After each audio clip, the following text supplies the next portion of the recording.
ఎఫెసీయులు రాసినట్టు పత్రికలో నుండి అపోస్తలుడైన పౌలు గారు రాసినటువంటి ఎఫెసీయులు రాసిన పత్రిక 5వ అధ్యాయము 15వ వచనాన్ని ఈ సందర్భంలో మనం చదువుకొని ప్రార్థన చేసుకొని మనం వాక్య భాగంలోనికి మనం ప్రవేశిద్దామండి. దయచేసి గమనించండి. మరి సమయాన్ని మనం సద్వినియోగం చేసుకుంటూ ముందుకు వెళ్ళడానికి మనం ప్రయత్నం చేద్దాం. ఎఫెసీయులు రాసిన పత్రిక చదువుదామండి. జాగ్రత్తగా ఉందాం. దినములు చెడ్డవి గనుక మీరు సమయమును పోనీయక అమ్మా సద్వినియోగం చేసుకొనొచ్చు, అజ్ఞానుల వలె కాక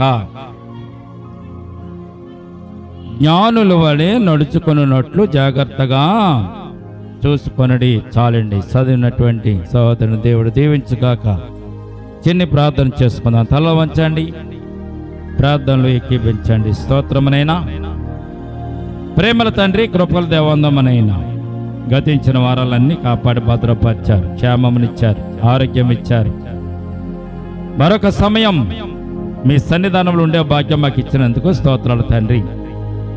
సర్వోన్నతుడివి, సర్వసృష్టికర్తవి, ఆకాశం మహాకాశములందు ఆశీనుడ గొప్ప దేవుడవు తండ్రి. మా ఎడల నీ చిత్తాన్ని ప్రభునైనా నెరవేర్చుతున్నటువంటి గొప్ప దేవుడవు కనుకనే ఈ సమయాన్ని మాకు ఇచ్చారు తండ్రి. నీ సన్నిధానంలో ఉండడానికి నైనా ఈ అవకాశం మాకు ఇచ్చారు. మీ సన్నిధానంలో ఉండడానికి నేను స్తుతించాం, నేను కనపరిచాం.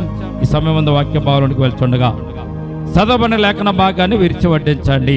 కూడి వచ్చిన ప్రతి ఒక్క బిడ్డ నీ వాక్యాన్ని వినినట్లుగా మీ ఆత్మ స్వాధీనంలో మమ్మల్ని ఉంచుకోండి. నిలబడిన దాసును మరుగుపరిచి దాసుని ముఖాంతరం నుంచి మీరే మాట్లాడండి. సమయం స్థలమును మీ చేతులకు అప్పగించుకుని చూడగా తండ్రి, ఈ సమయం చుట్టూ నేను ప్రభు స్థలం చుట్టూ మీకు కంచె వేసి కాపుదలు దయచేయండి. నీ దాసుని మీ ఆత్మ స్వాధీనంలో ఉంచుకుని అరికాలు మొదలుకొని నన్నెత్తి వరకు కూడా సంపూర్ణమైనటువంటి స్వాధీనంలో ఉంచుకొని నీ పట్ల మనం అందరితో మాట్లాడమని యేసయ్య ఉన్నతమైన పరిశుద్ధ నామమును ప్రార్థించి మిక్కిలి వినయముతో బ్రతిమలాడి వేడుకొనుచున్నాము తండ్రి. ఆమేన్, ఆమేన్. ప్రియ దేవుని బిడ్డలారా, ఈ రాత్రి దేవుడు మనకు ఒక సమయాన్ని ఇచ్చాడు. ఈ సమయం శ్రేష్టమైనది అని బైబిల్ గ్రంథం మనకి తెలియచేయబడుతుంది.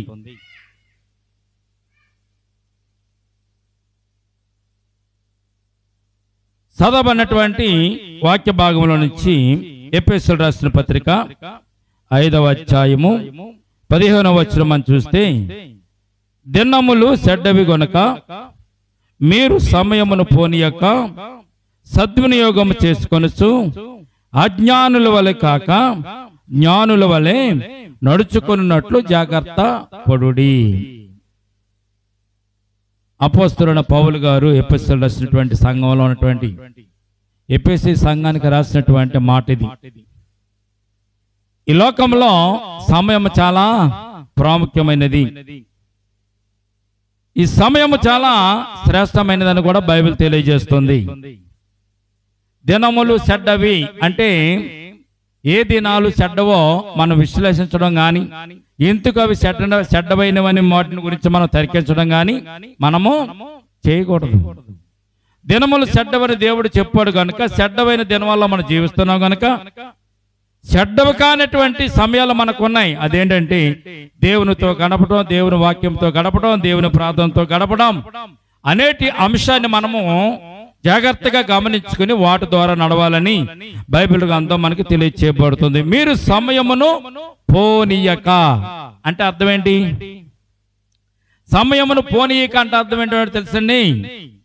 సమయమును వృధాగా పోనివ్వకుండా, అశ్రద్ధగా పోనివ్వకుండా, దేవుడు మీకు ఇచ్చినటువంటి సమయాన్ని అనుకూలముగా మార్చుకుని ఆ సమయానికి అనుకూలంగా మీరు ప్రతిదాన్ని పొందుకోవాలని, ఆశీర్వదింపబడాలని దేవుడు ఈ సమయాన్ని మనకు దయచేస్తాడు. దేవునికి స్తోత్రం కలుగునగాక.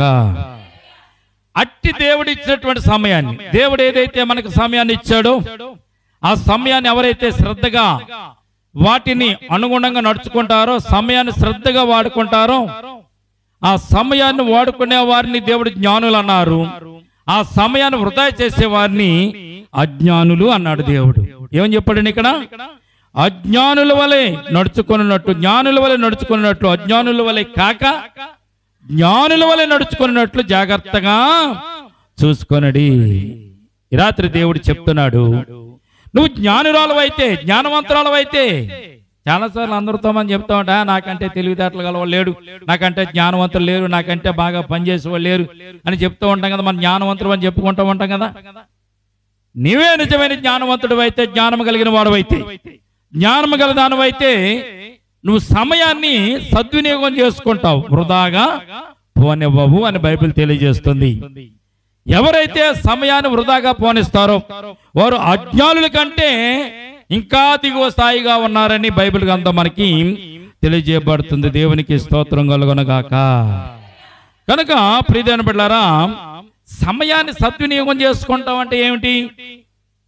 సమయానికి అనుకూలంగా జీవించడం అంటే ఏమిటి? బైబిల్ గ్రంథం చాలా విషయాలు మనకు తెలియజేయబడుతుంది. ప్రియమైన బిడ్డలారా, అపోస్తల కార్యాల గ్రంథము 1వ అధ్యాయము 7వ వచనంలో కూడా ఒకసారి చూస్తే, దేవుడు కాలములు సమయములు ఎవరి స్వాధీనంలో ఉన్నాయి? దేవుని స్వాధీనంలో ఉన్నాయి. ఇక్కడ సమయాన్ని గురించి కూడా పౌలు గారు అపోస్తల కార్యాలు 1వ అధ్యాయం 7వ వచనం కూడా మనం చూస్తే అక్కడ కూడా ఒక మాట దేవుడు మన కొరకు రాయించి ఉంచాడు. చూద్దామండి. అపోస్తల కార్యాలు 1వ అధ్యాయం 7వ వచనం, కాలములను సమయములను తండ్రి తన స్వాధీనములో ఉంచుకొని ఉన్నాడు. దేవునికి స్తోత్రం కలుగునుగాక. తర్వాత వాటిని తెలుసుకున్నట మీ పని కాదు. కాలములను సమయములను తండ్రి తన స్వాధీనములో ఉంచుకున్నాడు గనక వాటిని తెలుసుకోవడం కాదు, వాటికి అనుగుణంగా నడుచుకోవాలంతే. ఈ లోకంలో సమయాన్ని వృధా చేసేవారు లోకంలో చాలా మంది ఉన్నారని బైబిల్ పండితులు చెప్తున్నారు, లోకం చెప్తుంది, శాస్త్రాలు చెప్తున్నాయి. ఇంటర్నేషనల్ న్యూస్ లో కూడా సమయాన్ని వృధా చేసేవారు ఎవరంటే ఇండియన్స్ అని చెప్తుంది. అది సమయాన్ని వృధా చేసేవారు ఎవరంటే అండి ఇండియన్సే. ఇండియన్స్ లో కూడా క్రైస్తవులు వృధా చేసినంతగా సమయాన్ని ఇంకెవ్వరూ కూడా వృధా చేయరంట. దేవుడు చెప్పినటువంటి కాలాన్ని, దేవుడు చెప్పినట్టు సమయాన్ని సద్వినియోగం చేసుకోవాలని క్రైస్తవులకు అసలే ఉండదని అతడు పత్రికలో రాశాడు. కారణం ఏంటో తెలుసండి, వృధాగా సమయాన్ని గడపాలంటే మన తర్వాతే పాశ్చాత్య దేశాలకు వెళ్ళినట్లయితే, అమెరికా, ఇటలీ, ఇంగ్లాండ్ అటువంటి ప్రదేశాలకు వెళ్తే చిన్న పిల్లవాడు మొదలుకొని పెద్దవారు వరకు కూడా ఎవరు ఖాళీగా ఉంటారు. ఎవరో ఎక్కువగా పని చేసుకుంటూ ఉంటారు, చదువుకుంటూ ఉంటాడు, ఏదో పని చేసుకుంటూ ఉంటాడు. కేవలం మనమే, ఈ లోకంలో మనమే సమయాన్ని వృధాగా గడిపేవాళ్ళం మనమే. ఈ రోజున బొమ్మలు పెట్టి వచ్చిన తర్వాత ఇంకా సమయం చాలా వృధా అయిపోతుంది. దానికి ఇచ్చే సమయాన్ని, దానికి ఇచ్చే కాలాన్ని ఏదైనా పని మీద పెట్టినా, ఏదైనా బైబిల్ చదవడం మీద పెట్టినా, బైబిల్ ధ్యానం నేర్చుకోగలిగినా ఎంతో మనకు ఉపయోగపడుతున్న సత్యాన్ని పరిశుద్ధ గ్రంథం తెలియజేసిన మనము ఆ సమయాన్ని, కాలాన్ని వృధా జాతుడు. చూడండి అమ్మా, అలాగే ఆడుకుంటూ ఉంటాడు.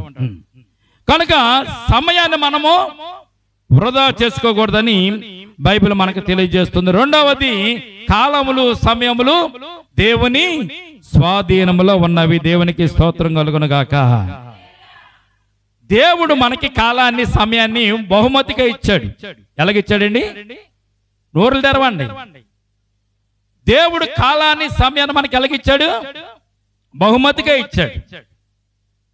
దేవుడిచ్చిన కాలాన్ని, సమయాన్ని బహుమతిగా దేవుడు మనకి ఇస్తే ఆ బహుమతిని మనం చాలా సునాయాసంగా వదిలేసుకుంటున్నాం. ఈ రోజున మనం జ్ఞాపకం చేసుకోవాల్సింది ఏంటంటే, డబ్బును మనం సంపాదించుకోవచ్చు, డబ్బును పోగొట్టుకుంటే మరలా తిరిగి సంపాదించుకోవచ్చు. సంపాదించుకోవచ్చమ్మా. వ్యవసాయంలో కానీ, వ్యాపారంలో కానీ, కష్టార్జితంలో కానీ ఒకసారి మనకు ఉన్నటువంటి ధనం కనుక పోగొట్టుకుంటే తిరిగి దాన్ని మనలో సంపాదించుకోవచ్చు. కానీ సంపాదించుకోలేనిది, సంపాదించుకున్న రానిది, ఈ రోజుతో గడిచిపోయేది, రేపటిది కానీ జరిగిపోయిన కాలాన్ని కానీ తీసుకురానిది ఏంటంటే ఒకే ఒక కాలము. ప్రియమైన బిడ్డలారా, కాలాన్ని పోగొట్టుకుంటే తిరిగి రాదు. గడిచిపోయిన రోజును మనం తీసుకురాలేము, ముందున్న రోజును కూడా మనము తీసుకురాలేము. అందుకే వక్తలైన వారు, ప్రవక్తలైన వారు, జ్ఞానులైన వారు తెలియజేస్తున్న మాట ఏంటో తెలుసండి, కాలాన్ని మనం సృష్టించలేం. కాలాన్ని దేవుడు మనకు బహుమతిగా ఇచ్చాడు కనుక దేవునికి స్తోత్రం కలుగునుగాక. ఈ రోజున మానవుడు ఏమంటాడంటే, నేను డబ్బుని ఎలాగైతే సంపాదించుకున్నానో, డబ్బుని ఎలాగైతే పోగొట్టుకున్నా నేను సంపాదించుకుంటున్నానో, కాలాన్ని కూడా అలా సంపాదించుకుంటున్నాను అనుకుంటాడు. చచ్చినా గాని కాలాన్ని వాడు సంపాదించుకోలేదు. చచ్చిపోవడం తప్ప వేరే అవకాశం వాడికి లేదు. ఇన్ని సంవత్సరాలు బట్టి మనం రోజులు గడిపాము, వారాలను గడిపాము, నెలలను గడిపాము, సంవత్సరాలను కూడా గడుపుకుంటూ వెళ్ళిపోయాం. ఈ సంవత్సరాల కాలంలో కూడా మనం ఏం చేస్తామని వెనక్కి తిరిగి చూస్తే, కాలాన్ని ఎంతగా మనము ఉపయోగించుకున్నామో అని గనక మనము జ్ఞాపకం చేసుకుంటే, ప్రియదేవుని బిడ్డలారా, కాలాన్ని మనము మనకున్నటువంటి 24 గంటల్లో కనీసం 4 గంటలు కూడా మనము మన సకాలాన్ని ఉపయోగించుకోలేదు అనేటువంటి సత్యాన్ని పండితులు తెలియజేస్తున్నారు. అలాగే శాస్త్రాలు చెప్తున్నాయి, బైబిల్ గ్రంథం కూడా మనకు తెలియచేపడుతుంది. ఈ రాత్రి మనము కాలమును గురించి కొన్ని విషయాలు జ్ఞాపకం చేసుకుందాం. ప్రియదేవుని బిడ్డలారా, చూడండి, దేవుడు ప్రతి ఒక్క వ్యక్తికి ఈ రోజున లోకంలో బ్రతుకుతున్న వారి ప్రతి ఒక్కరికి కూడా బ్యాంక్ అకౌంట్లు ఉన్నాయి కదా. మోడీ గారి పుణ్యమని జీరో బ్యాలెన్స్ అకౌంట్లు ఓపెన్ చేశాడు. మోడీ గారి పుణ్యమని అందరూ కూడా బ్యాంక్ అకౌంట్లు ఉన్నాయి. ఉదయం లేచిన తర్వాత దేవుడు ఏం చేస్తున్నాడంటే, మీకు 86,400 రూపాయలు మీ అకౌంట్లో వేస్తున్నాడు అనుకోండి. రోజుకి 86,400 రూపాయలు అకౌంట్లో పడుతున్నాయి ప్రతిరోజు కూడా. దీనికి దేవుడు ఒక సిస్టమ్ పెట్టాడు. ఏంటంటే, ఈ 86,400 రూపాయలు 24 గంటలు ఉంటాయి. 24 గంటల తర్వాత అవి మీ అకౌంట్లో ఉండవు అని చెప్పాడు అనుకోండి దేవుడు. ఏం చేస్తారు మీరు? ఏం చేస్తారమ్మా? మనం దేనికి ప్రాముఖ్యత ఇస్తాం? ఎక్కువగాను డబ్బుకి ప్రాముఖ్యత ఇస్తాం. కాలానికి, సమయానికన్నా ధనానికి, డబ్బుకి మనం ప్రాముఖ్యత ఎక్కువ ఇస్తాం. దేవుడు ఈ రోజు నా అకౌంట్లో 86,400 వేసాడు కదా అని చెప్పి ఎప్పుడు లెగిస్తారు మీరు బ్యాంక్ దగ్గరికి వెళ్ళడానికి? కొంతమంది అయితే నేను ఉద్యోగానికి వెళ్ళి వచ్చిన తర్వాత తీసుకుంటానని అంటారా? మా పనిపాట్లన్నీ చూసుకుని తర్వాత వెళ్ళి బ్యాంకులోకి వెళ్ళి డబ్బులు తీసుకుంటామని అంటారా? అనరు. ఏం చేస్తారు? బ్యాంక్ దగ్గర ప్రతి ఒక్కరు కూడా క్యూ కడతారు. నేనంటే ముందు అని చెప్పి బ్యాంక్ దగ్గర క్యూ కట్టి ఆ 86,400 రూపాయలను డ్రా చేసుకోవటానికి ప్రయత్నం చేస్తారు. ఎవరన్నా కానీ 86,000 ఇచ్చాను కదమ్మా, ఈ 400 బ్యాలెన్స్ గా లెడ్జర్ బ్యాలెన్స్ గా ఉంచమంటే ఒప్పుకుంటామా? మనం ఒప్పుకుంటామమ్మా? ఒప్పుకో. డబ్బుకున్నటువంటి విలువ మనం సమయానికి ఎప్పుడు కూడా ఇవ్వం. దీనికి ఉన్న సూత్రం ఏంటి? దీనికి ఉన్న రూల్స్ ఏంటి? 24 గంటల్లో దేవుడు నీకు ఇచ్చేది 86,400 రూపాయలు. ఈ 86,400 రూపాయలు దేవుడు నీకు అకౌంట్లోకి ఇచ్చిన తర్వాత దానిని నువ్వు ఎంత శ్రద్ధగా వాడుకుంటావంటే, ₹1 కూడా విధులు పెట్టకుండా అవసరమైతే అకౌంట్ క్లోజ్ చేసేయండి, నా డబ్బులు నాకు ఇచ్చేయండి అని వెళ్ళి వాటిని మనం డ్రా చేసుకుని వస్తాం. ప్రియదేవుని బిడ్డలారా, ఒకవేళ ఈ రోజు నేను ఊరిల్లాను కాదండి, నేను ఊరిల్లాను, నేను ఆ డబ్బులు డ్రా చేసుకోలేదు, ఈ రోజు నాకు ఆ డబ్బులు ఇవ్వండి, ఆ 86,400 కలిపి నాకు ఇవ్వండి అంటే బ్యాంకోడు ఎవడది రూల్ అంతే. 86,400 రూపాయలు టైం బ్యాంకులో దేవుడు మనకు జమ చేస్తున్నటువంటి సమయముగా మనము గుర్తించాలి. దేవునికి స్తోత్రం కలుగునుగాక. రోజుకి 24 గంటలు, 24 గంటలు ఇంటూ నిమిషానికి, గంటకి ఎన్ని నిమిషాలు? 60 నిమిషాలు. నిమిషానికి ఎన్ని సెకండ్లు? 60 సెకండ్లు. కనుక గంటకి 60 నిమిషాలు, 60 ఇంటూ 24 ఇంటూ 60, 60 ఇంటూ 60 సెకండ్లు మనకు కూడితే 86,400 సెకండ్లు మనకు దేవుడు ప్రతి 24 గంటలకు ప్రతిరోజు మనకు దేవుడు దయచేస్తున్నాడు. అంటే ఈ టైం బ్యాంకు ఉన్నటువంటి రూల్స్ ఏంటి? ప్రభువా, ఈరోజు పెందరగాడ లెగలేకపోయాను, నా పని చేసుకోలేకపోయాను, ఇంకొక గంట ఎగస్తా ఈ ప్రభు అంటే ఇస్తాడు దేవుడు? ఏమ్మా ఇస్తాడా? ఎవనో ఇంకొక గంట ఎగస్తా ఏమన్నా ఎవడో, ఇంకొక గంట మిగుల్చుకుంటానన్నా మిగిలినవాడో. కనుక ఏ రోజు ఆ టైం మనీ బ్యాంకులో నుంచి ఆ రోజే మనము వాటిని డ్రా చేసుకోవాలి. డబ్బుని ఎలాగైతే మనం వెళ్ళి డ్రా చేసుకుంటామో అలాగే టైమును కూడా మనము ఉదయం లేచిన మొదలుకోండి 24 గంటల్లో 86,400 సెకండ్లని తప్పకుండా వాటిని కౌంట్ చేసుకుంటూ వాటిని మనము ఉపయోగించుకోవాలని పరిశుద్ధ గ్రంథం మనకి తెలియజేయబడుతుంది. అందుకే దినములు చెడ్డవి గనుక మీరు సమయమును పోనీయక సద్వినియోగం చేసుకుంటూ అజ్ఞానుల వలె కాక జ్ఞానుల వలె మీరు నడుచుకున్న వాళ్ళను. జ్ఞానులు ఏం చేస్తారంటే ప్రతి విషయాన్ని వారు కౌంట్ చేస్తూ ఉంటారు. ప్రతి విషయాన్ని వారు చాలా ప్రతి నిమిషాన్ని కూడా వారు చక్కగా సద్వినియోగం చేసుకుంటారు. ప్రియమైన బిడ్డలారా, కనుక ఈ రోజున మనము ఈ టైం బ్యాంకులో ఉన్నటువంటి సమయాన్ని ఈ రోజున ఉదయం లేచిన మొదలుకొని ఎప్పటి వరకు ఎన్ని గంటలు, ఎన్ని నిమిషాలు, ఎన్ని సెకండ్లు దేవుని కొరకు మనము వాడబడ్డాము అన్నది మనము జ్ఞాపకం చేసుకోవాలి. కాలక్షేపం చేసిన సమయాలు ఉంటాయి, నిద్రపోయిన సమయాలు ఉంటాయి, పని చేయకుండా చేద్దాంలే. సాతాను గారికి 2 కుమార్తెలు ఉన్నారు. 2 కుమార్తెలు మొదటి కుమార్తె పేరేంటండి? మొదటి కుమార్తె పేరు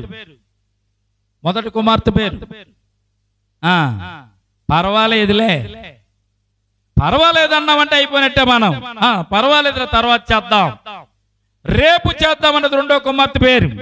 ఈ రోజున మనం అందరం కూడా సాతానికి సంబంధించిన వారమే. ఎందుకంటే మన జీవితంలో దేవుని లక్షణాలు, దేవుని సమయస్ఫూర్తి, దేవుడు చెప్పినట్టుగా నడుచుకునేటువంటి భావాలు మనకి ఎక్కడ కూడా లేవు. కనుక పర్వాలేదు అన్నామంటే సాతాను కుమార్తెవే నువ్వు. రేపు చేద్దామన్నా కానీ సాతానికి 2వ కుమార్తెవే. ఏ రోజు పని ఆ రోజు నువ్వు చేసుకుంటూ వెళ్తే సమయాన్ని నీవు సద్వినియోగం చేసుకున్న దాని అవుతావు. దేవునికి స్తోత్రం కలుగును గాక. కనుక ఈ రాత్రి దేవుడు చెప్తున్నాడు, ప్రతి రోజు కూడా నువ్వు అడిగినా అడగకపోయినా, నువ్వు కోరుకున్నా కోరుకోకపోయినా, నువ్వు మంచం మీద ఉన్నా, ఇంట్లో ఉన్నా, బయట ఉన్నా, ప్రయాణం చేస్తున్నా, నువ్వెక్కడికి తిరుగుతున్నా గాని రాత్రి 12 దాటిన తర్వాత దేవుడు టైం బ్యాంకులోనికి నీకు ఎంత వేస్తున్నాడండి? 86,400 సెకండ్లు దేవుడు నీ బ్యాంకులో డిపాజిట్ చేస్తున్నాడు. 86,400 సెకండ్ల డిపాజిట్ దేవుడు ప్రతిరోజు కూడా నీకు ఇస్తున్నాడు. ప్రియమైన బిడ్డలారా, అడిగినే ఇస్తున్నాడు, అడగకపోయినా నువ్వు అడిగితే ఎవడైనా ఆయన బహుమానంగా ఇచ్చేది కనుక ప్రతిరోజు కూడా నీకు 24 గంటలకి సరిపడినటువంటి 86,400 సెకండ్లు దేవుడు నీకు డిపాజిట్ చేస్తున్నాడు. కనుక డిపాజిట్ చేసినటువంటి సెకండ్స్ ని అంటే రూపాలని మీరు ఏం చేయాలి? చాలా చక్కగా సద్వినియోగం చేసుకోవాలి. దేవునికి స్తోత్రం కలుగును గాక. ఆ సద్వినియోగం చేసుకునే లోపు మనకు అనేకమైన ఆటంకాలు రావచ్చు, మనకేమైనా ఇబ్బందులు రావచ్చు, మనకేమైనా కష్టాలు రావచ్చు, మనకేమైనా బాధలు రావచ్చు. వాటన్నిటి నుంచి కూడా తప్పించుకుని డబ్బుల కోసం వెళ్తే కష్టపడి దూరం మనకు బ్యాంకుకి వెళ్ళి ఎలాగైతే తెచ్చుకుంటామో, మనకున్న అవసరాలకు ఎలాగైతే వాడుకుంటామో, ఈ టైంను కూడా మనం అలాగే వాడుకోవాలని పరిశుద్ధ గ్రంథం మనకి తెలియజేయబడుతుంది. నువ్వు వాడుకోకపోతే మురుగుపోతాయి. ఈ రోజు 24 గంటలు ఉన్నాయి, 24 గంటలు నువ్వు చేయవలసిన పని చేయలేదు అనుకోండి, నువ్వు చదవలసిన వాక్యం చదవలేదు, చేయవలసిన ప్రార్థన చేయలేదు, దేవునికి ఇవ్వాల్సిన సమయాన్ని దేవునికి ఇవ్వలేదు, అయినా కానీ ఆ సమయం ఏమవుతుందండి? మురుగుపోతుంది. మురుగుపోతుంది అంటే ఏంటి? అది తగలబడిపోతుంది. యేసు ప్రభువారు ఒక రోజున ఇల్లు కట్టే విషయంలో, ఒక కట్టడం కట్టే విషయంలో దేవుడు చెప్తాడు, ఒక నిర్మాణం చేయాలనుకున్నప్పుడు మనుష్యుడు, మానవుడు తగులును మిగులును చూసుకుంటాడు కదా, అలాగే మీరు కూడా ప్రతి దినాన్ని తగులు మిగులును చూసుకోండి. తగులంటే ఏంటి? తగులంటే ఖర్చు అయిపోవడం, మిగులంటే పెట్టుబడి పెట్టడం. చూడండి, పెట్టుబడి పెడితే మీ సమయాన్ని అది మరలా తిరిగి మీకు వస్తుంది. అదే ఖర్చు చేసేసారు అనుకోండి, తగులు పడిపోయింది అనుకోండి, తగులు మిగిలని ఉంటది. ప్రతి వ్యాపారస్తులు చేసుకుంటూ ఉంటారు తగులు మిగిలని. తగులు అంటే ఏంటో తెలుసండి? తగలబడిపోతా అంటే ఖర్చు పెట్టేయడం, ఖర్చు పెట్టిన తిరిగి రాదు. నువ్వు ఏదైనా పెట్టుబడి పెడితే తిరిగి నీకు వస్తుంది. రూపాయి పెడితే రూపాయి వస్తుంది, 2 రూపాయలు పెడితే 2 రూపాయలు వస్తుంది. ఒక్కొక్కసారి ఆ రూపాయికి ఇంకొక రూపాయి వేసి లాభం కూడా వస్తుంది. కానీ ఖర్చు పెట్టేస్తే ఇది కూడా నీకు రాదు. అంటే ఇల్లు కట్టుకునేవాడు ఏం చేయాలంటే అండి, తగులుబడి చూసుకోవాలి. ముందు ఇంత పెట్టుబడి పెడుతున్నా నాకు రాదు కనుక నేను ఎలాగ ఉండాలి, ఎలాగ చేయాలి అనేటువంటి ఆలోచన ఇల్లు కట్టేవాడికి ఉండాలంట. అలాగే దేవుడు ఇచ్చినటువంటి ఈ టైం బ్యాంకులో నుంచి నువ్వు ఈ 86,400 సెకండ్ డ్రా చేసేటప్పుడు దేవుడు నీకు ఇచ్చినటువంటి ఈ నిమిషాలను, ఈ సెకండ్లను, ఈ గంటలను ఎంత జాగ్రత్తగా నువ్వు వాడుకుంటే అంత నీకు ఉపయోగం ఉంటుందన్న సత్యాన్ని పరిశుద్ధ గ్రంథం మనకు తెలియజేయబడుతుంది. అందుకే దేవుడు చెప్తున్నాడు, కాలములు సమయములు నా స్వాధీనములో ఉన్నవి. ప్రసంగి గ్రంథంలో ఒక మాట ఉంటుందండి, నవ్వుటకును ఏడ్చుటకును, అలాగే విత్తుటకును విత్తినది కోయుటకును, నాటుటకును నాటినది పిరికి వేయడానికును, పారవేయడానికి రాళ్ళను గొప్పగా వేయడానికును ప్రతిదానికి కూడా సమయం కలదన్నాడు దేవుడు. ప్రతిదానికి సమయం ఉన్నప్పుడు దేవునికి వాక్యాన్ని చదవడానికి కూడా సమయం ఉంటుంది కదా, దేవునికి ప్రార్థన చేయడానికి కూడా సమయం ఉంటుంది కనుక ఆ సమయాన్ని కనుక నువ్వు దొంగిలిస్తే దేవుడు పరలోక రాజ్యానికి వెళ్ళిన తర్వాత తీర్పు దినాన నిన్ను దేవుడు అడుగుతాడు, నీకు ఇన్ని గంటల సమయం ఇచ్చాను కదా, ఇన్ని నిమిషాల సమయం ఇచ్చాను కదా, ఇన్ని సెకండ్లు నీకు ఇచ్చాను కదా, నేను ఇచ్చిన సమయాన్ని సద్వినియోగం చేసుకున్నావా? కాలక్షేపానికి ఉపయోగించుకున్నావా? నిద్రకు ఉపయోగించుకున్నావా? దేనికి ఉపయోగించుకున్నావు నువ్వు? ఆ సమయాన్ని దేనికి ఉపయోగించుకుంటే నీకు లాభకరమో బైబిల్ గ్రంథం అనేక విషయాలు మనకు తెలియజేస్తుంది. ప్రకటన గ్రంథం 1వ అధ్యాయం 8వ వచనంలో కూడా ఒక మాట మనం చూస్తే, ప్రియమైన బిడ్డలారా, బైబిల్ గ్రంథం చెప్తున్నటువంటి ఒక మాట మనం చదువుతామండి. 1వ అధ్యాయం 8వ వచనం చూస్తే ప్రకటన గ్రంథంలోను చూడండి, అల్పయు ఓమేగయు నేనే, వర్తమాన భూత భవిష్యత్ కాలములలో ఉండువాడును నేనే అని సర్వాధికారియు దేవుడు నగు ప్రభువు సెలవిచ్చు. అల్పయు ఓమేగయు నేనే, వర్తమాన భూత భవిష్యత్ కాలములో ఉండువాడను కూడా నేనే. అంటే దేవుడు మనకిచ్చిన 86,400 సెకండ్లో కూడా అన్ని సమయాలలో దేవుడు మనతో ఉండడానికి ఆయన ఇష్టపడుతున్నాడు. దేవునికి స్తోత్రం కలుగును గాక. ఈ రాత్రి మనం జ్ఞాపకం చేసుకోవాల్సిన విషయం ఏంటంటే, దేవుడు ఇచ్చినటువంటి 86,400 సెకండ్లు మనం ఎలాగ ఉపయోగించుకోవడానికి ఇష్టపడుతున్నాం? ఎలాగ ఉపయోగించుకోవడానికి ఇష్టపడుతున్నాం? కాలక్షేపంగానా, పనుల వలన, నిద్ర వలన, లేక పనిపాట్ల వలన మనం చేయవలసిన పనులన్నీ కూడా విడిచిపెట్టేసి మనం ఏదైతే మనం చేయాలనుకుంటున్నామో దానిని అంతా వృధాగా మనం గడిపినట్లయితే మనకంటే అజ్ఞానులు ఇంకొకరు లేరని బైబిల్ గ్రంథం మనకి తెలియజేయబడుతుంది. మనకంటే అజ్ఞానులు ఇంకొకరు లేరు. జ్ఞానము గలవాడు ఏం చేస్తాడు? తెలివిగా దానిని జాగ్రత్తగా చూసుకుంటాడని బైబిల్ గ్రంథం మనకు తెలియజేయబడుతుంది. ఎలాగా? అజ్ఞానుల వలె కాక జ్ఞానుల వలె ఆ సమయాన్ని సద్వినియోగం చేసుకుంటారని బైబిల్ గ్రంథం మనకు తెలియజేయబడుతుంది. కనుక రాత్రి మనము ఒక 3 విషయాలు జ్ఞాపకం చేసుకుందాం. మన జీవితంలో, మన బ్రతుకులో ఈ కాలాన్ని, సమయాన్ని ఎంతవరకు మనం వృధాగానే గడిపాం, సద్వినియోగం చేసుకోలేదు. కాలంలో ఉన్నటువంటి విలువ, దేవుడిచ్చిన కాలంలో విలువ చాలా శ్రేష్టమైనది. ఈ కాలాన్ని డబ్బుతో కొంటే మనకు రాదు. కాలం విలువ తెలియాలంటే మనం ఏం చేయాలి తెలుసండి? కొన్ని విషయాలు మనం గుర్తుపెట్టుకోవాలి. చూడండి, పబ్లిక్ పరీక్షలు రాస్తూ ఉంటారు. సంవత్సరం అంతా చదివి సంవత్సరం తర్వాత పబ్లిక్ పరీక్షలు రాస్తూ ఉంటారు. ఆ పబ్లిక్ పరీక్షలో ఒక సబ్జెక్టు తప్పినా గానీ వారు పరీక్షలో ఫెయిల్ అయినప్పుడు, క్లాసులో ఫెయిల్ అయినప్పుడు వారిని ఇల్లు అడిగితే చెప్తుంది, సంవత్సరం పాటు వారు మరలా వృధాగా గడపాలి అని. అంటే కాలం, సంవత్సరం విలువ అంత ఎవరు తెలుస్తుంది?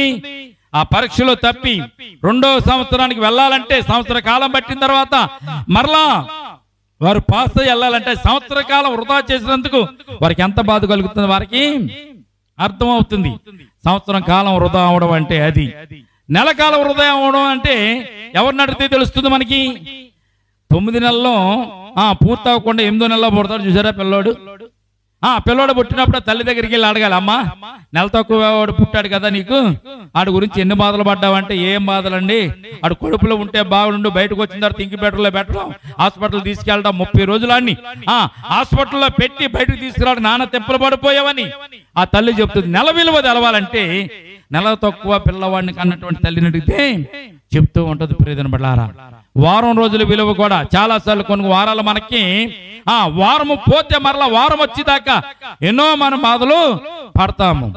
గంట విలువ తెలవాలంటే మనకి ఏం తెలవాలో తెలుసండి? గంట విలువ తెలవాలన్నా కొన్ని సార్లు గంటలోనే శృతిలో తప్పిపోతుంది ప్రమాదాలు మనకి.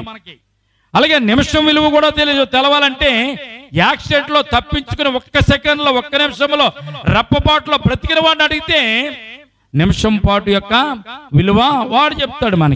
మనకేం తెలుస్తుంది? ఏ బాధలు మనకు లేవు కనుక, ఏ ఇబ్బందులు మనకు లేవు కనుక, ఏ పరీక్షలు మనకు లేవు కనుక, ఏ సంవత్సరం కాలం కూడా మనం వేచి ఉండలేము కనుక, ఉండలేదు కనుక కాలము విలువ మనకి అర్థం అవడం అర్థమవుతుందా? మనకి అర్థం అవ్వలేదు. చూడండి, వంట చేయడానికి మీరు కూర్చున్నారు. వంట చేయడానికి 100 మందికి వంట చేయాలని మిమ్మల్ని పిలిచినప్పుడు వంట చేస్తున్నారు. వంట చేసేటప్పుడు ఇద్దరు ముగ్గురు వంట చేస్తూ ఉంటారు కదండి. ఒకళ్ళు తెలవకుండా ఒకళ్ళు ఉప్పేశారు. భోజనాలు వడ్డించమన్నారు. భోజనాలు వడ్డించడానికి విస్తరాకులు వేసేసారు. విస్తరాకులు చేసిన తర్వాత కూర్చున్న తర్వాత రుచి చూద్దామని వంటను చూసి కూరను చూస్తే కూర అంతా చాలా ఉప్పగా ఉంది. సమయం ఉంటుందా మరలా వంట చేయడానికి? సమయం ఉంటుందా మరలా వారికి వడ్డించే సమయానికి మరలా మీరు వంట చేసి వారికి పెట్టడానికి సమయం ఉంటుందా? సమయం అప్పుడు తెలుస్తుంది సమయం విలువ. అయ్యయ్యో ఎంత తప్పు చేశాను, ఆ ఉప్పేసిందని నాకు ఉంటే వదిలిపోను కదా, ఎవరు ఉప్పేయకుండా ఉందరు కదా, లేకపోతే ఉప్పేసిన విషయం ఇంకోరికి చెప్పినా కానీ వాళ్ళ వేయకుండా ఉందరు కదా. అప్పుడు అనుకుంటాం ఎంత పొరపాటు చేశాము. ఎలాగంటే ఇంకా అలాగే తగలబడిపోవడమే. కనుక చాలాసార్లు మనం సమయాన్ని ఏం చేస్తున్నాం అంటే సద్వినియోగం చేసుకోకుండా దుర్వినియోగం చేసుకుంటున్నాం ప్రియమైన బిడ్డలారా. అందుకే చూడండి, స్టీవెన్సన్ గారు పాట పాడారు ఏమని? ముసలమ్మ ముచ్చట్లు పక్కన పెట్టి పరిశుద్ధ గ్రంథాన్ని చేతబట్టి. ఎందుకంటే జ్ఞానమిచ్చేవాడు దేవుడు. నీ కాలాన్ని గాని నీ సమయాన్ని గాని నువ్వు ఎలాగ సద్వినియోగం చేసుకోవాలో తెలియచెప్పగలిగిన వాడు దేవుడే. నువ్వు దేవునితో ఉండాలి. దేవునితో నీవు కనపడాలని సత్యాన్ని పరిశుద్ధ గ్రంథం మనకి తెలియచేయబడుతుంది. కనుక సమయాన్ని మనము రీస్టోర్ చేసుకోవాలి. సమయాన్ని మనం రీస్టోర్ చేసుకోవాలి. రెడీమ్ అంటారు. రీస్టోర్ చేసుకోవాలి. సమయాన్ని రీస్టోర్ చేసుకోవాలంటే దానికి తెలుగులో సమయాన్ని విమోచించడం. సమయాన్ని ఏం చేయాలండి? విమోచించడం. యేసుక్రీస్తు ప్రభువు నిన్ను నన్ను విమోచించడానికి ఆయన ఒక క్రయధనాన్ని ఆయన అర్పించాడు మన కొరకు. ఏంటా క్రయధనం? సిలువలో ఆయన తన ప్రాణమును అర్పించాడు. తన రక్తము చేత మనకు విమోచన ఆయన దయచేస్తాడు. ఎందుకంటే సమయాన్ని విమోచించడం అంటే మనం కూడా ఎంతో కొంత క్రయధనాన్ని చెల్లించాలి. ఏంటా క్రయధనం అంటే? ప్రియమైన బిడ్డలారా, ఈ రాత్రి మీకు దేవుడు తెలియజేస్తున్నాడు. మీకున్నటువంటి చెడ్డ అలవాట్లను విడిచిపెట్టి, చెడ్డ అలవాట్లను విడిచిపెట్టి అలవాట్లలోంచి మీరు బయటకు వచ్చి ఆ సమయాన్ని దేవునికి గనక మీరు అప్పగించినట్లయితే ఆ సమయం మీ జీవితంలో గొప్ప ఫలాన్ని ఇస్తుందని సత్యాన్ని పరిశుద్ధ గ్రంథం మనకు తెలియజేయబడుతుంది. ఈ సమయం అంతా మీరు 3 మాటలు తెలియజేసి నేను ప్రార్థన చేయడానికి అవకాశం ఇస్తాను. మొట్టమొదటిది ఏంటంటే సమయం గురించి మనం ఆలోచన చేయవలసిన 3 మాటలు మీకు తెలియజే. మొట్టమొదటిది, నేను సమయాన్ని వాడుతున్నప్పుడు దేవునిని మహిమపరిచేదిగా ఆ సమయం ఉందా? చాలా సార్లు దేవునికి సమయాన్ని అప్పగించడం, కానీ సమయాన్ని మనం వాడుతున్నప్పుడు అంటే బ్యాంకులో నుంచి 86,400 సెకండ్లు మనం డ్రా చేస్తున్నప్పుడు అంటే 24 గంటలు అంటే రాత్రి 12 దాటిన తర్వాత దేవుడు ఇచ్చినటువంటి ఆ యొక్క సమయం అనే బ్యాంకులో ఆ సమయం దేవుడు మనకు డిపాజిట్ చేసిన తర్వాత ఆ సమయాన్ని మనము సద్వినియోగం చేసుకుంటున్నామా? ఆ సమయాన్ని వాడుతున్నప్పుడు ఈ సమయాన్ని వాడుతున్నాను కదా, ఇది దేవునికి ఏమన్నా మహిమకరంగా ఉందా అని మొట్టమొదటిగా మనము ప్రశ్న వేసుకోవాలి. ఏ పని చేసినా మీరు ప్రశ్న వేసుకోవాలి. ఉదయం లేచిన మొదలుకొని రాత్రి పడుకునేంత వరకు కూడా మీరు ప్రశ్న వేసుకోవాలి. మొట్టమొదటి ప్రశ్న ఏంటి? నేను సమయాన్ని వాడుతున్నాను కనుక ఈ సమయాన్ని నేను వాడుతున్నప్పుడు ఇది ఏమైనా దేవునికి మహిమకరముగా ఉందా, లేకపోతే దేవుని దృష్టిలో ఇది పాపముగా ఉందా అన్నది మొట్టమొదటిగా మనము జ్ఞాపకం చేసుకోవాలి. మహిమకరంగా ఉందంటే అర్థం ఏంటి?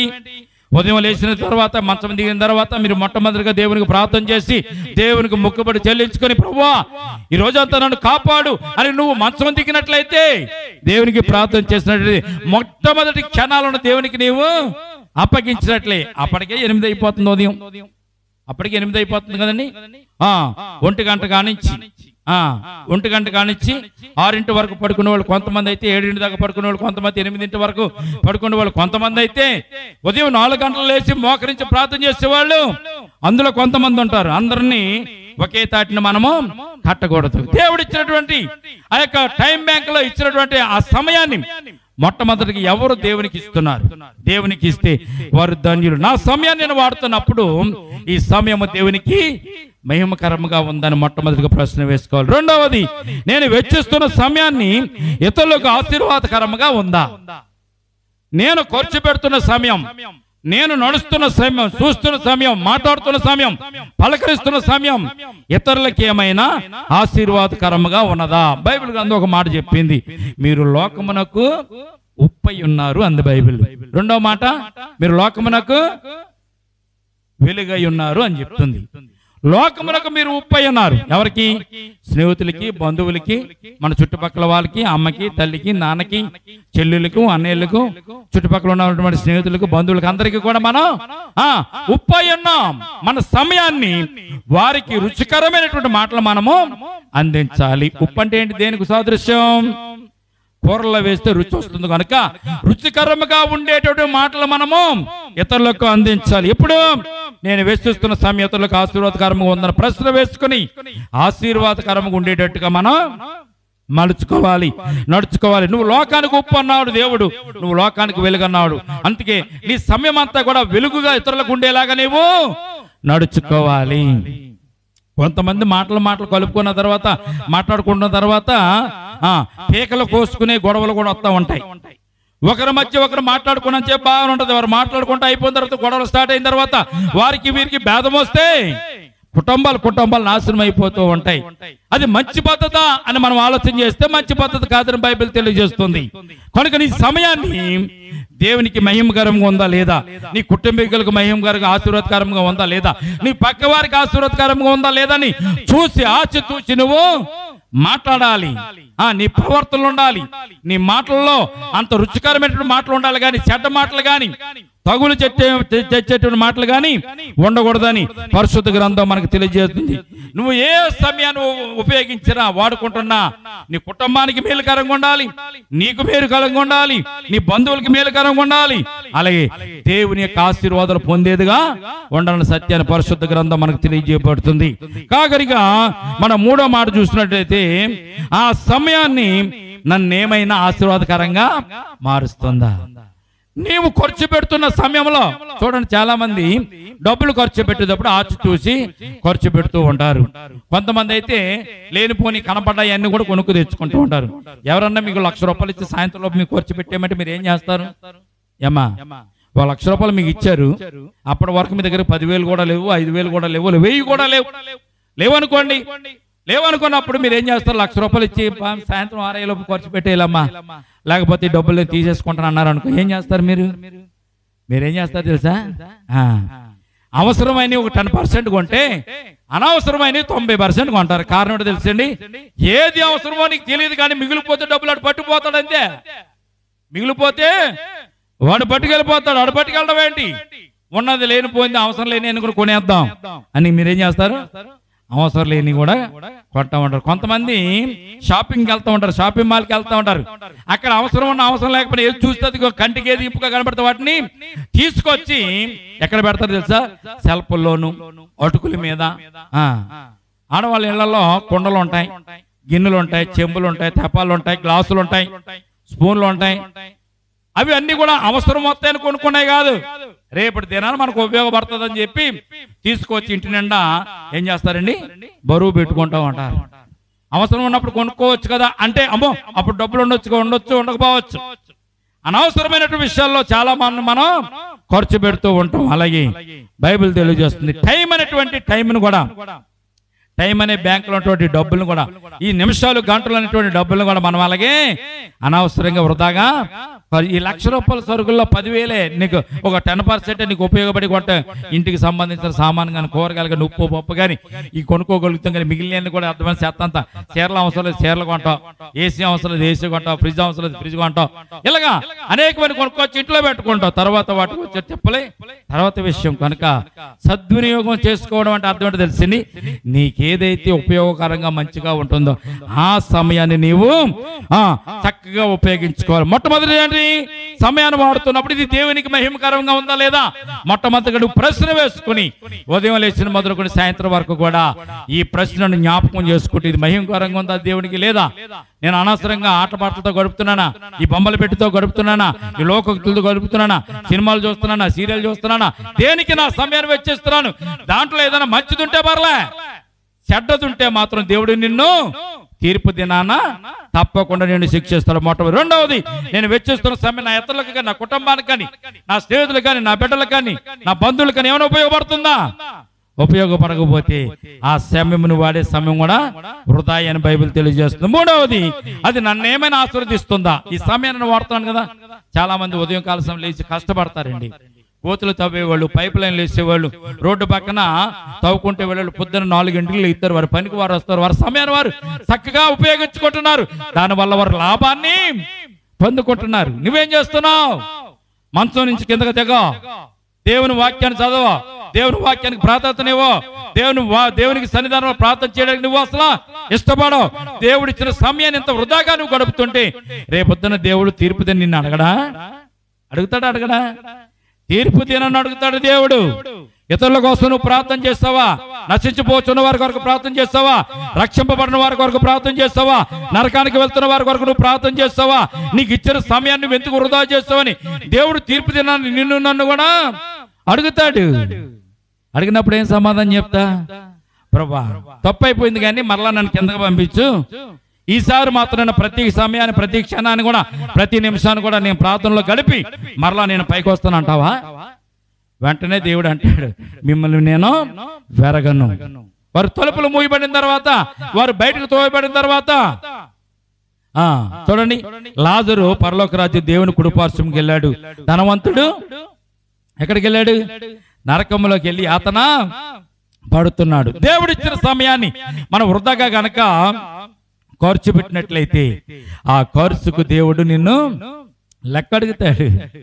మామూలుగానే దేవుడు నిన్ను లెక్క అడుగుతాడు. ఈ సమయాన్ని బట్టి ఇంకా నిన్ను లెక్క అడుగుతాడు దేవుడు. నా సన్నిధానంలో ఎన్ని గంటలు గడిపావు? నా సన్నిధానంలో ఎన్ని నిమిషాలు గడిపావు? ఎంత నన్ను స్తుతిస్తూ అని కనపచ్చు. నీకేమి ఇచ్చాను? ఆయుష్ని ఇచ్చాను, ఆశీర్వాదం ఇచ్చాను. ప్రతి దినం కూడా ఇన్ని సంవత్సరాలు నేను ఇన్ని గంటలను ఇచ్చి, నిమిషాలను ఇచ్చి నేను పోషించాను, నిన్ను బ్రతికించాను. నువ్వు నాకేం చేస్తావు అని అడిగితే దేవుడికి ఏం చెప్తావు? చెప్పడానికి ఏముండదు. తలకే గోక్కుంటాం, బుర్ర గోక్కుంటాం, కిందకి పైకి చూడటం తప్ప మనం ఏమి కూడా చేయలేం. కనుక ప్రియమైన బిడ్డలారా, ఈ రాత్రి దేవుడు చెప్తున్నాడు, దినములు ఎవరు పనులలో ఉన్నారు అంతే దాసది. ఎవరు పనులలో ఉన్నారు. అదే సమయాన్ని పోగొట్టుకోవడం, సమయాన్ని సద్వినియోగం చేసుకోవడం అంటే ఇదే. మీలో దేవుని వాక్యం చెప్తున్నప్పుడు దేవుని వైపు తిరగడం కానీ, దేవుని మాటలు వినడం కానీ, ఏం చెప్తారో మరలా ఆలకిద్దామని కానీ ఏమీ లేదు. దినములు చెడ్డవి గనుక మీరు సమయమును పోనీయక సద్వినియోగం చేసుకుని స్వజ్ఞానుల వలె కాక జ్ఞానుల వలె నడుచుకున్నట్లు ఇక నుంచైనా జాగ్రత్తగా చూసుకొనిరని దేవుడు మనకు తెలియజేస్తున్నాడు. దేవునికి స్తోత్రం కలుగును గాక. ఈ రాత్రి మనం ప్రార్థన చేసుకుందాం. ప్రభువా, ఇన్ని సంవత్సరాలు, ఇన్ని దినాలు కూడా నీవిచ్చిన సమయాన్ని వృధా చేశానేమో, నీవిచ్చిన సమయాన్ని దుర్వినియోగం చేస్తానేమో, నీవిచ్చిన సమయాన్ని అనుకూలంగా నేను నడుచుకోలేకపోయానేమో, నాకున్నటువంటి పనులను బట్టి, భారాన్ని బట్టి, కుటుంబాన్ని బట్టి, బిడ్డలను బట్టి నైనా నీ సన్నిధిని మోకరించలేకపోయానేమో, నేను నీ సన్నిధిని స్తుతించలేకపోయానేమో, నీ వాక్యాన్ని ఎదురుగా నేను బోధించలేకపోయానేమో, నశించిపోతున్న వారికి నీ సువార్తని ప్రకటించలేకపోయానేమో. ఈ రాత్రి ఒక్కసారి నన్ను క్షమించిరైనా, ఈ రాత్రి నన్ను మన్నించిరైనా, నీ సువార్తను ప్రకటించడానికి, నీవిచ్చిన సమయాన్ని సద్వినియోగం చేసుకోవడానికి నాకన్నా ఉపయోగపడాలి, నా కుటుంబానికన్నా ఉపయోగపడాలి, లేకపోతే ఇతరులకన్నా ఉపయోగపడాలి. అట్టి రీతిగా నా సమయాన్ని గడుపుకుంటాను అని ఈ రాత్రికాల సమయం ప్రార్థన చేసుకుని మనం ప్రార్థనలో ముందుకు వెళ్దాం. ప్రేమల తండ్రి, కృపల దేవందమనైనా ఈ రాత్రి మరొకసారి ప్రభా నీ పాదాల చెంతకు రావడానికి మీరు చూపించిన శ్రేష్టమైన కృపను బట్టి స్తుతులు స్తోత్రాలు తండ్రి. కూడి వచ్చిన సంఘాన్ని, సంఘ బిడ్డలు మీరు జ్ఞాపకం చేసుకోండి తండ్రి. నైనా ఎఫెసీయులకు రాసిన పత్రిక 5వ అధ్యాయం 15వ వచనం మీరు చెప్పినట్టుగా సమయమును పోనీక సద్వినియోగం చేసుకొనొచ్చు, అజ్ఞానుల వలె కాక జ్ఞానుల వలె నడుచుకోమని ప్రభా మీరు మాతో మాట్లాడారు తండ్రి. మా జీవితాలలో ప్రభా మీరు ఇచ్చిన సమయాన్ని ప్రభా మేము సద్వినియోగం చేసుకుంటూ ప్రభా నీ సన్నిధానంలో నిందారహితులుగా ఉండడానికి నేను స్తుతించి, నేను మహిమపరిచి, నేను కనపరిచి నైనా మీరు ఇచ్చిన సమయాన్ని ప్రభు మేము చక్కగా నీ సన్నిధానంలో వాడుకోవడానికి మీరు మాకు కృప చూపించమని ఈ రాత్రి మేము ప్రార్థిస్తున్నామనైనా. కూడి వచ్చిన సంఘాన్ని, సంఘ బిడ్డలు మీరు జ్ఞాపకం చేసుకోండి నైనా. ఈ రాత్రినైనా మీరు ఇచ్చినటువంటి వాగ్దాన ప్రభా వాక్యమును బట్టి నేను ప్రభా మీరు మాట్లాడిన మాటలను బట్టి నైనా ఈ సమయాన్ని మేము ఉపయోగించుకుంటున్నప్పుడు తండ్రి మాకన్నా ఉపయోగపడాలి, మా బంధువులకు ఉపయోగపడాలి, స్నేహితులకు ఉపయోగపడాలి, మా కుటుంబానికి ఉపయోగపడాలి. అలాగే నేను ప్రభా నరకానికి వెళ్తున్న వారికి నేను ప్రభా రక్షణకరమైనటువంటి నేను ప్రభా వాక్యాలుగా మాటలుగా ఉపయోగపడాలి. నైనా ఈ లోకంలో అందరూ ప్రభా రక్షింపబడేటువంటి మాటలు ప్రభా మా హృదయంలోంచి, మా జీవితంలోంచి బయటకు రావాలి తండ్రి. నీ సమయాన్ని మేము ఏదైతే వాడుతున్నామో, ఈ సమయాన్ని ఏదైతే మేము ఖర్చు పెడుతున్నామో, ఖర్చు పెట్టిన దానికి నైనా ఫలాల ప్రభునైనా మేము పొందుకునేలాగా నీ కృప చూపించండి తండ్రి. ఈ రాత్రి ప్రభు నీ బిడ్డలమైన మాతో మాట్లాడేందుకు స్తోత్రాలు. మా జీవితంలో మేము పోగొట్టుకున్న సమయాన్ని మరలా తిరిగి మేము తీసుకురాలేమో నాయనా. డబ్బు పోగొట్టుకుంటే మరలా సంపాదించుకోవచ్చు, కానీ సమయాన్ని పోగొట్టుకుంటే, కాలాన్ని పోగొట్టుకుంటే మరలా తిరిగి తీసుకురాలేమని సత్యాన్ని ప్రభు మీరు మాకు తెలియజేసినందుకు స్తోత్రాలు చెల్లించుకుంటున్నామనైనా. ఈ రాత్రి నీ బిడ్డలమైన మమ్మల్ని ప్రభు మీరు కనికరించి నైనా మీ కృపను అనుకరించి ప్రతి దినమునైనా 86,400 సెకండ్ల ప్రభును మా జీవితంలో ప్రభు మీరు మాకు దయచేస్తున్నారు. మేము కోరుకుంటే వచ్చేది కాదునైనా, మేము అడిగితే ఇచ్చేది కాదునైనా ప్రభా.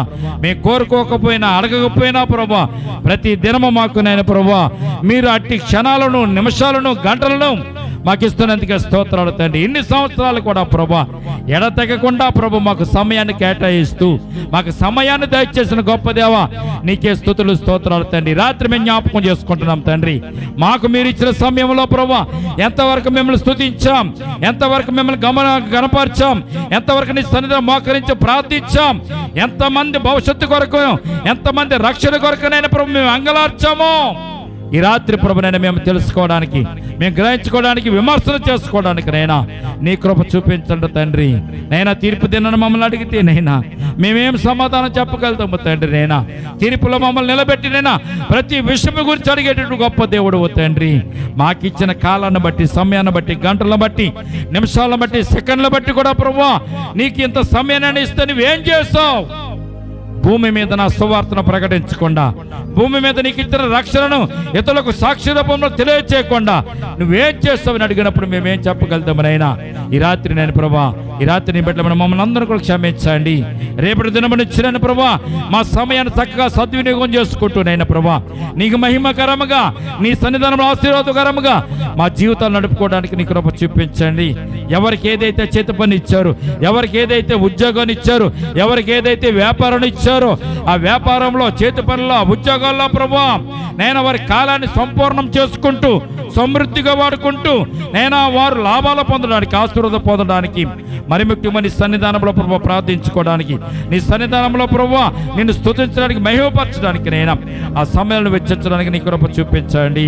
ఆటపాటలతో కాదునైనా, కాలక్షేపంతో కాదునైనా, ఈ లోకంలో తిరగడం కాదునైనా దేవా నీ సన్నిధానంలో ప్రభు మేము దీవించబడేటటువంటి నేను ప్రభు సమయాన్ని మేము గడపడానికి నాయక మా కన్నులు తెలియజేసి మాకు జ్ఞాన హృదయాన్ని దయచేసి జ్ఞానంతో మమ్మల్ని నింపమని ఈ రాత్రి ప్రార్థన చేస్తున్నాం తండ్రి. ఈ రాత్రి నేను ప్రభా కూడి వచ్చిన సంఘాన్ని, సంఘ బిడ్డలను జ్ఞాపకం చేసుకుని ప్రభా మా చుట్టుపక్కల అనేక మంది ఉన్నారు తండ్రి. రక్షణ పొందిన వారు, నరకానికి వెళ్ళడానికి సిద్ధంగా ఉన్న వారు అనేక మంది ఉన్నారు తండ్రి. వారందరి కొరకు మేము ప్రార్థన చేయడానికి కృపనివ్వండి. వారందరి కొరకు అంగలార్చేటువంటి భాగ్యం దయచేయండి తండ్రి. నైనా ఈ లోకంలో ప్రభా, ఈ దేశంలో ప్రభా అనేక మంది నేను ప్రభా నశించిపోయేటువంటి గుంపులో ఉన్నారు తండ్రి. నైనా రక్షణ పొందిన వారు, నశించిపోయే వారి కొరకు ప్రార్థించాలని నీ వాక్యం తెలియజేస్తుంది, బైబిల్ తెలియజేస్తుంది. కనుక నైనా ప్రభు వారందరి కొరకు ప్రార్థించే మనస్సు నేను నీ బిడ్డల మీద అందరికీ దయచేయండి నైనా. ప్రపంచంలో ఉన్న వారందరూ కూడా ప్రభు నశించిపోతున్న వారికి, నరకానికి వెళుతున్న వారి కొరకు ప్రార్థించి వారి రక్షణ కొరకు నైనా అంగలార్చడానికి నైనా కన్నీరు విడవడానికి నైనా నీ కృప మాకు దయచేయండి తండ్రి. ఈ రాత్రి నీ బిడ్డల మీద మాతో మాట్లాడేందుకు స్తోత్రాలు తండ్రి.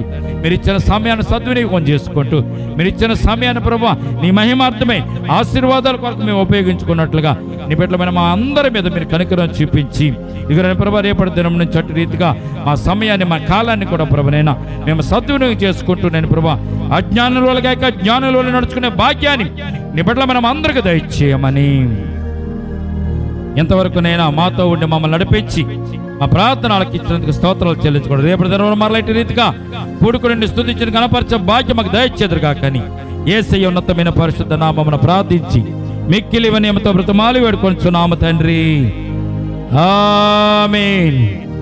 మన తండ్రి అయిన దేవుని ప్రేమయు కుమారుడైన యేసుక్రీస్తు కృపయు పరిశుద్ధాత్మ సహవాసం ఇప్పుడు ఎల్లప్పుడూ ప్రభుత్వ పర్యంతము సంగమునకును మనకును సదాకాలము తోడు నెడుగుండునుగాక.